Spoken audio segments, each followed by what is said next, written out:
کہ حبیب نے منع فرمایا، فرمایا کوئی اونچا اللہ اللہ نہ کرے، جب کوئی نماز پڑھ رہا ہو سو رہا ہو تو اس کے سامنے اونچا ذکر نہ کرو۔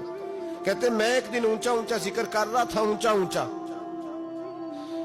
اونچا میں ذکر کر رہا تھا، کیونکہ عشق لگا سی کھیڈاں کھیڈ دی نوں تے مینوں کھیڈاں بھل گئیاں، میں کجل پایا سی یار دے ویکھنے نوں، پھر او دی یاد وچ روندیاں ہی ڈل گئیاں، حیدر شاہ اس گلی کدے نہ رول دی، پر ہن تے رول گئیاں۔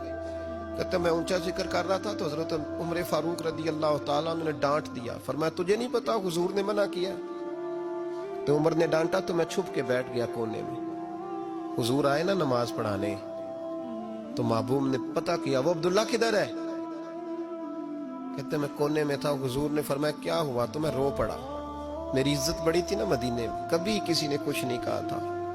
نبی کریم نے فرمایا کیا ہوا؟ عرض کی حضور کچھ نہیں۔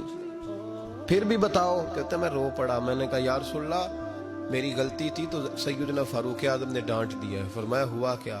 یا رسول اللہ میں اونچا ذکر کر رہا تھا، اور بات بھی ٹھیک ہے، کچھ لوگ قریب نماز پڑھ رہے تھے، حضرت عمر نے منع کیا، نبی کریم علیہ السلام نے فرمایا بلاؤ نہ ذرا عمر کو، خود قانون حضور نے بنایا ہے کہ اونچا ذکر نہ کرے جب کوئی نماز پڑھ رہا، بلاؤ نا عمر کو۔ جناب عمر آئے تو حضور نے فرمایا عمر میرے عبداللہ کو کوئی نہ ڈانٹے، کسی ان پڑھ سے، کسی دیہاتی سے، کسی بھولے سے انداز دیکھے حضور کا، اسے کوئی نہ ڈانٹے۔ پھر حضور نے فرمایا تمہیں پتہ ہے یہ میرے لیے کتنی تکلیفیں برداشت کر کے آیا؟ صحابہ فرماتے ہیں یہ خوش نصیب ہے جس کی روح بھی محبوب کے ہاتھوں میں نکلی۔ اور جب جنازہ اٹھا تو حضور کی داڑھی سے ہم نے آنسوؤں کے قطرے ٹپکتے دیکھے۔ مدینے میں رواج تھا کہ قبر میں قریبی عزیز اتارا کرتے تھے، پر ان کا تو مدینے میں رشتہ دار ہی کوئی نہیں تھا۔ حضرت عمر فاروق اور جناب ابو بکر صدیق کہنے لگے ہم قبر میں اتارتے ہیں۔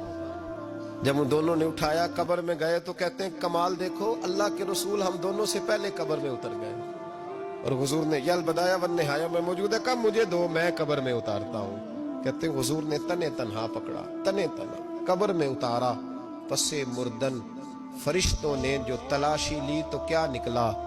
فقط ایک دل کے گوشے سے خیال مصطفیٰ نکلا۔